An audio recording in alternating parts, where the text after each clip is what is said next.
नमस्कार, मैं हूँ आपके साथ सरगम पंच श्रीवास्तव और स्वागत है आपका healthy liver healthy life podcast series में।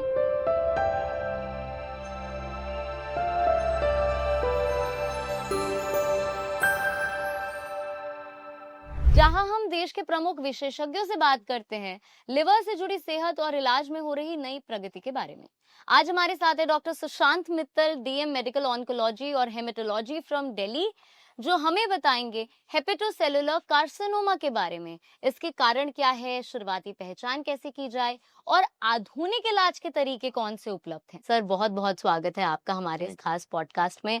सर, अगर हम एचसीसी के बारे में बात करें यानी कि लिवर कैंसर, तो क्या आपको लगता है कि पिछले कुछ समय में इसके केसेस में लगातार इजाफा हो रहा है और ऐसा क्यों? डेफिनेटली एचसीसी के केसेस, जिसको हम हेपेटोसेलुलर कार्सिनोमा या लेमैन टर्म में लिवर कैंसर बोलते हैं, ये बढ़ने लग गया है। उसके दो तीन कारण हैं। एक तो लोगों में जागरूकता बढ़ी है, फिजिशियंस में, डॉक्टर्स में, जहाँ जो फैमिली फिजिशियंस होते हैं उनमें जागरूकता बढ़ी है कि वो पिकअप कर पा रहे हैं। Pathology labs, investigative labs and screening programmes, इनकी वजह से हम बेटर पिकअप कर पा रहे हैं। और लोगों का लाइफस्टाइल जो खराब होता जा रहा है, उसकी वजह से भी कैंसर बढ़ गया है। सीडेंट्री लाइफस्टाइल होना, डायबिटीज़ होना, ब्लड प्रेशर होना, मोटापा होना, जंक फूड खाना, हेपेटाइटिस बी, हेपेटाइटिस सी और अल्कोहल का बहुत ज़्यादा सेवन होना, इन सब की वजह से जो कैंसर पे बहुत लोड बढ़ गया है, लिवर पे बहुत लोड बढ़ गया है, जो जिसकी वजह से लिवर अपने आप को सस्टेन नहीं कर पाता और धीरे धीरे करके उसमें कैंसर बन जाता है। सर, क्या मुख्य कारण आप कहेंगे? वैसे कुछ के बारे में तो अभी आपने बात भी की, इसके अलावा क्या मुख्य कारण है कि केसेस में बढ़ोतरी भी हुई है और लिवर कैंसर के बारे में जागरूकता वो भी बढ़ी है?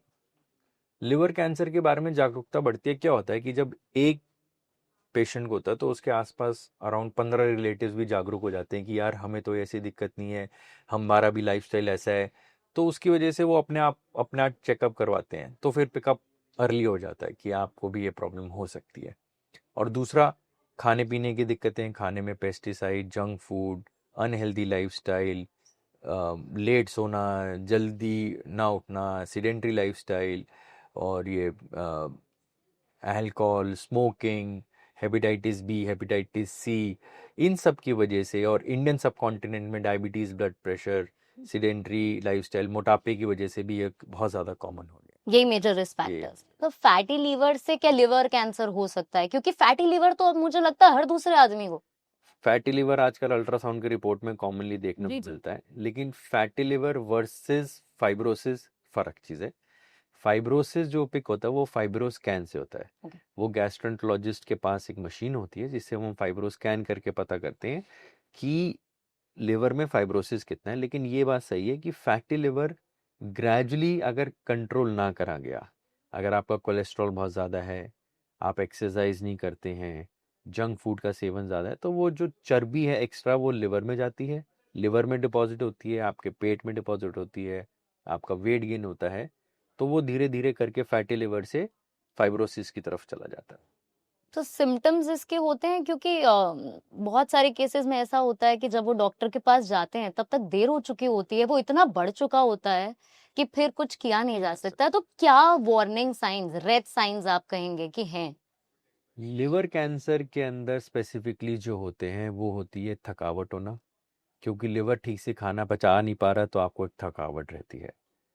उल्टी जैसा लगना, पेट जल्दी भर जाना, सारा टाइम गैस का रहना, एसिडिटी रहना, आपका हीमोग्लोबिन अगर कम हो गया है, अगर आपके मोशंस में ब्लड जा रहा है, या उल्टी हो रही है खून की, या फिर आप वेट गेन हो रहा है अननेसेसरी क्योंकि पेट में पानी भर रहा है, तो इन सब कारण की वजह से हमें शक होता है कि लिवर में कोई दिक्कत है, तो हम अल्ट्रासाउंड कराते हैं।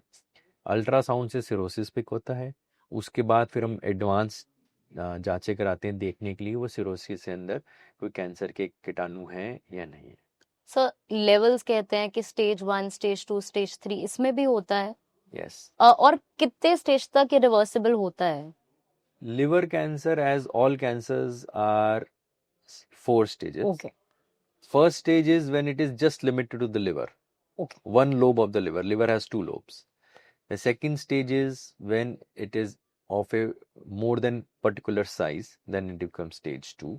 Stage 3 is when it has come out of the liver and has involved the lymph nodes. Okay. शरीर के हर ऑर्गन के बाहर एक lymph nodes होते हैं, फैल भी जाता है ये लिवर के बाहर लिवर बाकी ऑर्गन्स के? बाकी ऑर्गन में, और जब वो लिवर से निकल के हड्डियों में चला गया, लंग्स में चला गया,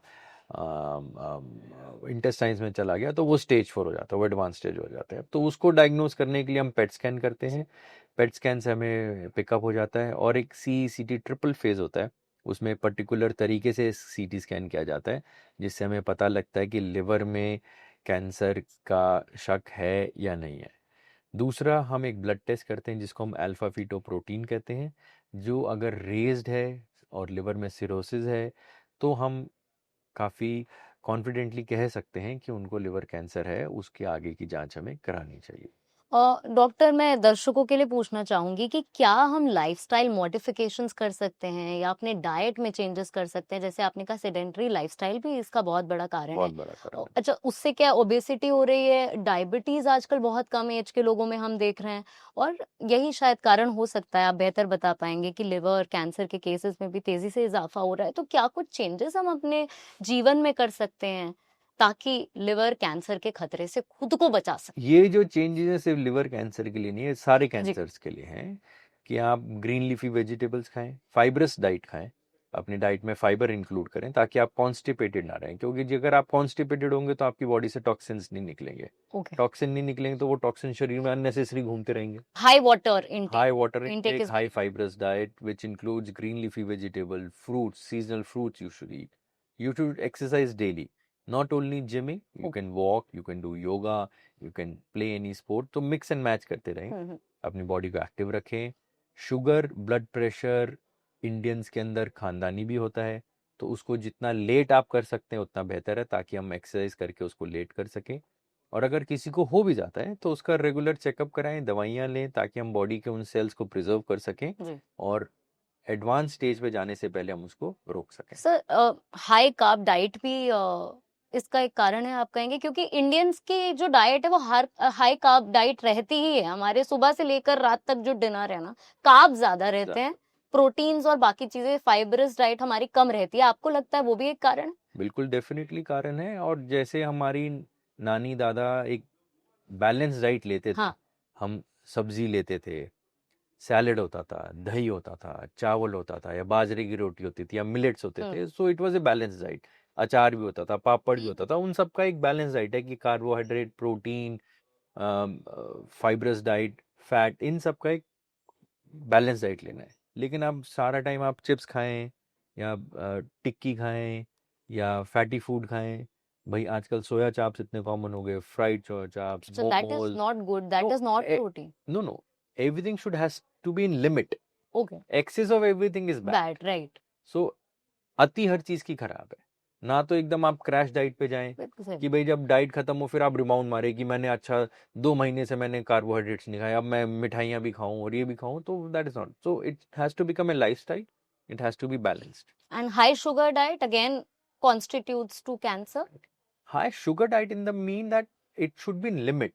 आप अननेसेसरी बहुत सारा कोल्ड ड्रिंक्स पी रहे हैं, अननेसेसरी चॉकलेट्स खा रहे हैं, that is not required. You have to have a balanced diet, उसी से है ये चीज। और सर, एचसीसी का खतरा किन लोगों को ज्यादा होता है? क्योंकि जैसे आपने कहा, और मुझे भी लगता था कि शराब तो हम पीते नहीं है, हमारा इतना सात्विक भोजन है, तो हमको कैसे हो सकता है लिवर कैंसर? मैं देख रही हूँ जो लोग नॉन अल्कोहलिक हैं उन्हें भी हो रहा है, और ज्यादातर उन्हीं लोगों को हो रहा है।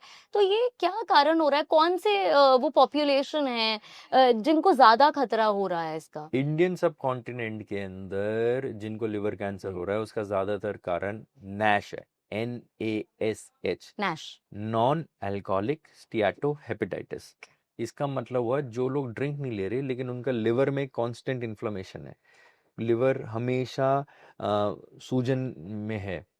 वो इसलिए क्योंकि हमारी पॉपुलेशन में मेटाबॉलिक सिंड्रोम होता है, जो कंस्टिट्यूट करता है diabetes, blood pressure, sedentary lifestyle and smoking.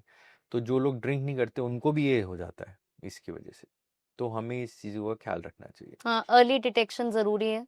Early detection में मैं सबको कहता हूँ कि सब हॉस्पिटल्स में आजकल एग्जीक्यूटिव हेल्थ चेकअप होता है, जहाँ पे ultrasound, chest x-ray, mammography, pap smear, blood test, CBC, LFT, KFT सारे टेस्ट होते हैं। तो आप मेजरली कुछ आपके शरीर में कोई कमी है, कोई दिक्कत है, तो आप पिक कर लेते हैं। भाई विटामिन बी कम है आपका, B12, आप उसकी टैबलेट ले लीजिए। विटामिन डी कम है, हर कोई धूप में नहीं बैठता, तो ज्यादातर भारतीयों को विटामिन डी में एक रिपोर्ट पढ़ रही थी कमी कम आता ही है। आता है। आप AC घर में रहते हो, AC गाड़ी में बैठते हो, AC ऑफिस में आते हो, जब शाम ढल जाता, सूरज ढल जाता है तब आप जाते हो, तो सन को तो एक्सपोजर है ही नहीं। तो हमें ये सारी जो रिवर्सिबल चीज़ें हैं, इसका केयर करना चाहिए, अपनी बॉडी का ख्याल रखना चाहिए। अगर आपके अल्ट्रासाउंड में आता है कि भाई उसमें अर्ली सिरोटिक चेंजेस हैं, तो आप उसका टेस्ट कराएं, उसकी जांच कराएं। तो इन सारी चीज़ों से, बेसिक चीज़ों से ही आप आने वाली तकलीफ को पहले पकड़ पाते हैं। सर HCC के डायग्नोसिस में ट्यूमर बायोमार्कर्स का क्या रोल है? हम यूजली HCC डायग्नोज करते हैं, 2 ब्लड टेस्ट होते हैं, अल्फा फीटोप्रोटीन एंड पिप का। ये दोनों अगर रेज्ड हैं, काफ़ी ज़्यादा अपनी लिमिट से बाहर हैं और साथ में सिरोसिस है, तो हम काफ़ी कॉन्फिडेंटली बता देते हैं कि HCC है कि नहीं है। ट्यूमर बायोमार्कर्स का मतलब एक चीज़ ये भी होता है, क्या हम कोई ऐसे स्पेसिफिक टेस्ट करें जब कैंसर डायग्नोज हो गया कि पेशेंट को ये दवाई देंगे तो फ़ायदा होगा। उसकी कुछ रिसर्च चल रही हैं, कुछ टेस्ट करे भी गए हैं, जैसे PDL1 टेस्ट, PD1 टेस्ट, लेकिन वो देखा गया कि irrespective of the test the drugs are working for the patient. Nevertheless one size fits all ऐसा नहीं होता। We want to customise the treatment, personalise treatment देना चाहते हैं। तो अभी साइंस और कोशिश कर रही है कि हम नए नए बायोमार्कर्स इवॉल्व करें, उस पर मॉलिक्यूलर टेस्टिंग करें, जिससे हमें पता लगा सके कि जो रूटीन दवाइयां हम दे रहे हैं उसके सिवा भी हम कुछ ऐड कर सकते नहीं कर सकते। तो we are trying to find out that, sooner we will be able to have some good results for that. But till then we are offering this. आज से 5 साल पहले तक तो हम सिर्फ टैबलेट्स ही दे रहे थे।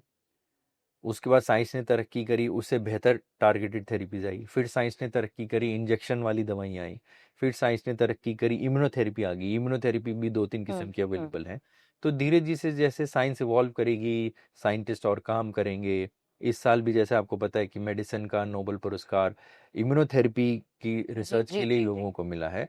तो ऐसी ही हमें उम्मीद है कि लिवर कैंसर के अंदर और रिसर्चेज होंगी, तो हम पर्टिकुलर बायोमार्कर्स को ढूंढ पाएंगे। आजकल तो इतने मेडिकल एडवांसमेंट हो गए हैं, वो कौन कौन सी टेक्निक्स है, कौन कौन से टेस्ट अवेलेबल है पेशेंट्स के लिए, अगर उन्हें early stages of liver cancer detect हुआ है, या फिर लेटर ऑन भी अगर ज्यादा स्टेजेस की हम बात करें, उसके लिए भी नई एडवांसमेंट हुई होगी?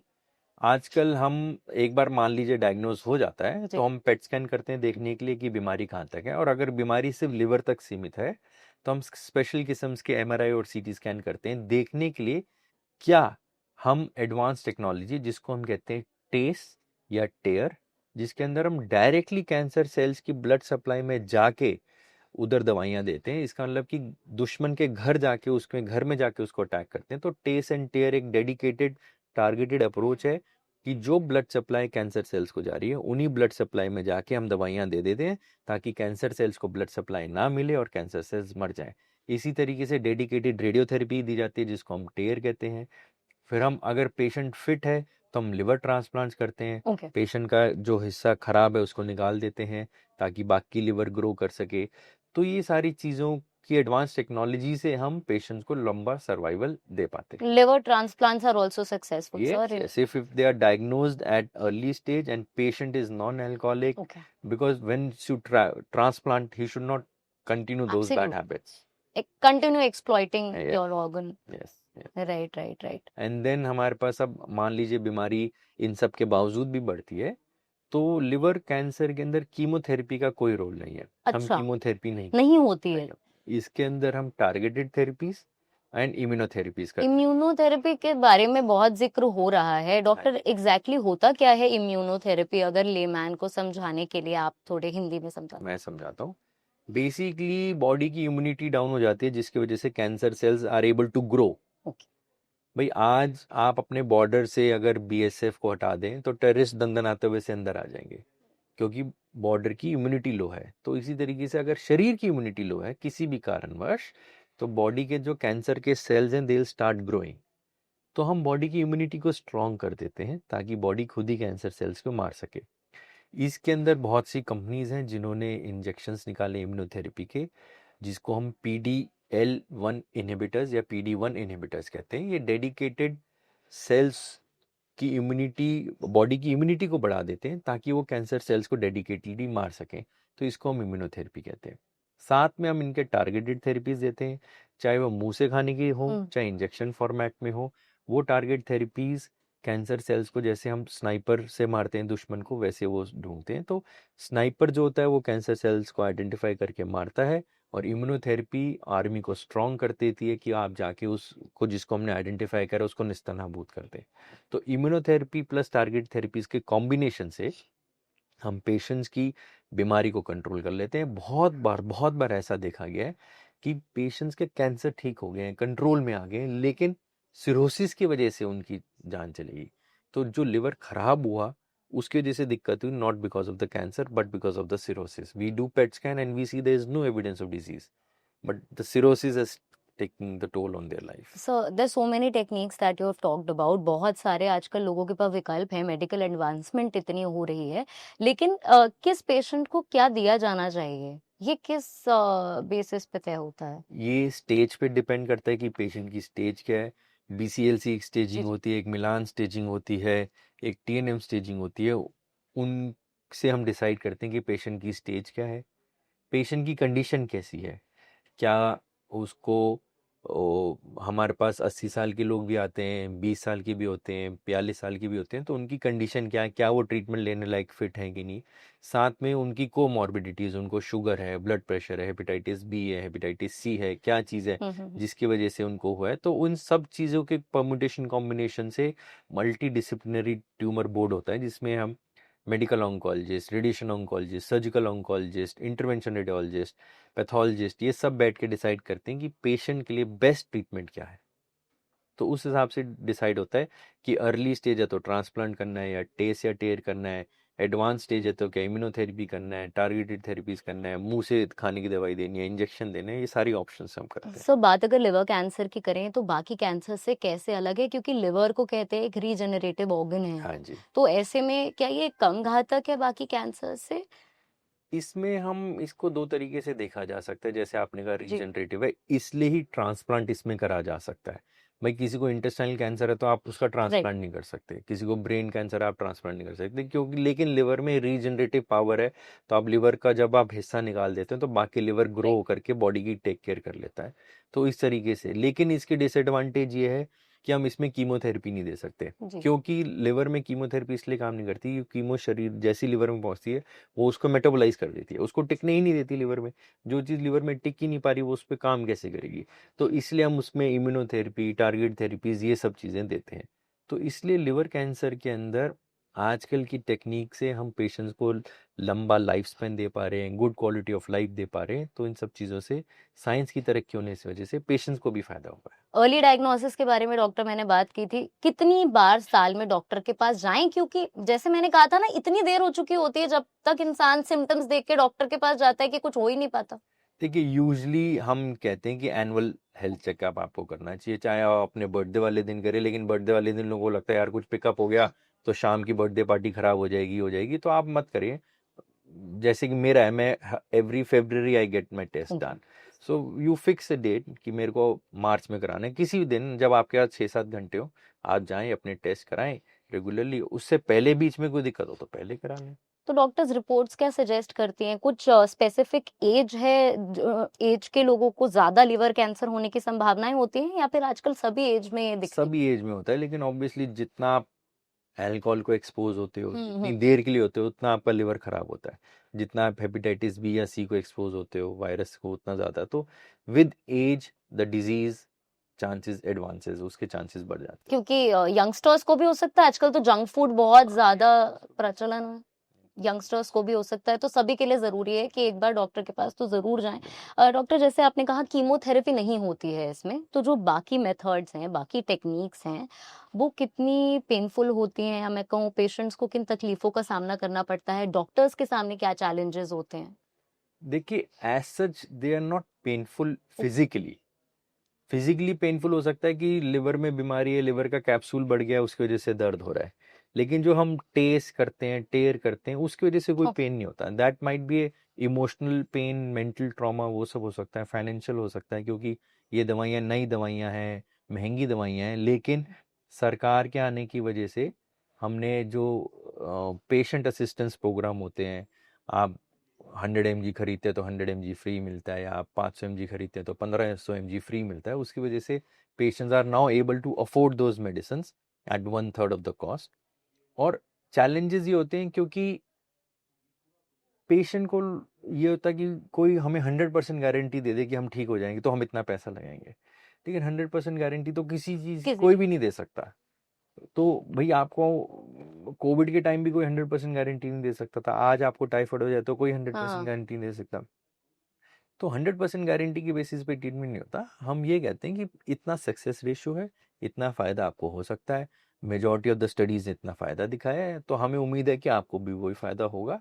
कुछ पेशेंट्स को नहीं भी फ़ायदा होता है क्योंकि nobody can predict that, but majority of the patients do benefit from these therapies. और डॉक्टर अंत में एक सवाल, मेरा पर्सनल सवाल है, व्हाट आर द 5 थिंग्स, और उससे कम भी आप बता सकते हैं, इन आवर होम और in our kitchen which is contributing to the rising cases of liver cancer के केसेस को बढ़ाने वाली वो चीजें जो हमारे घर में मौजूद है और हमें पता नहीं है।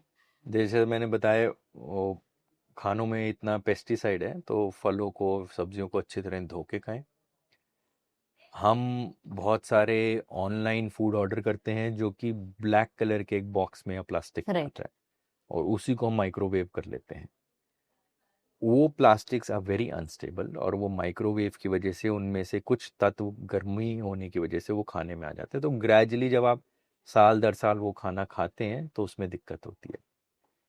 तीसरी बात, हम बहुत से टेफलॉन वाले यूटेंसिल्स यूज़ करते हैं। जी। टेफलॉन वाले यूटेंसिल्स अच्छे होते हैं, हम साउथ इंडियन बनाने जाते हैं, कुछ भी बनाने जाते हैं, लेकिन एक बात का ख्याल रखें कि जब उसकी टेफलॉन की परत उतरने लगती है तो उस यूटेंसिल को चेंज कर लें। जो नहीं होता है in most of the cases, मैंने देखा है मार्केट में हम कुछ खा रहे हैं, मुझे तो नहीं लगता कि वो एक स्क्रैच के बाद उसे रिप्लेस करते वो होंगे। तो दे विल नॉट ना, दे हैव, एब्सोल्युटली। उनको अर्गोनॉमिक्स ही उनकी ऐसी हाँ नहीं है। हाँ हाँ तो हाँ। आप घर का पूछ रहे हैं इसलिए मैं घर का बता रहा हूँ कि आपका टेफलॉन का हो गया, आपने 2 साल यूज कर लिया, आपने डोसा बना बना के उस पर स्क्रैच आ गए, अब उसकी परत हट गई टेफलॉन की, तो remove it. Even if it is a scratch we should not replace. Exactly scratch, scratch तो देखो आएगा, हाँ। But you should be aware कि उसकी परत उतरने ओके। लगी है, तो change it, get a new one. और अपने खाने में जैसे हम चाय लेते हैं, try and use ceramic mugs, okay. क्योंकि हम बहुत बार जाते हैं, पटरी पे भी जाते हैं, जी सब जी। लोग जाते हैं, आपके ऑफिस से भी जाते हैं, मेरे हॉस्पिटल से भी जाते हैं, वो पटरी पे चाय लेने जा रहे हैं, तो all those cups are laminated, उसमें राइट गरम राइट। गरम चाय सबसे डलती है ज्यादा तो हाँ उसका हाँ। प्लास्टिक इसमें आ जाता है। तो कसौरों में ले लीजिए, अपना कप ले जाइए, या आप पेपर कप भी यूजली लैमिनेटेड होते हैं, तो right. Try and avoid all these things, that will benefit. बहुत बहुत शुक्रिया डॉक्टर, हमें लिवर कैंसर के बारे में महत्वपूर्ण जानकारी देने के लिए। तो यही था आज का हमारा episode healthy liver healthy life podcast में। लिवर हेल्थ से जुड़ी और भी अहम चर्चाओं के लिए जुड़े रहिए हमारे साथ।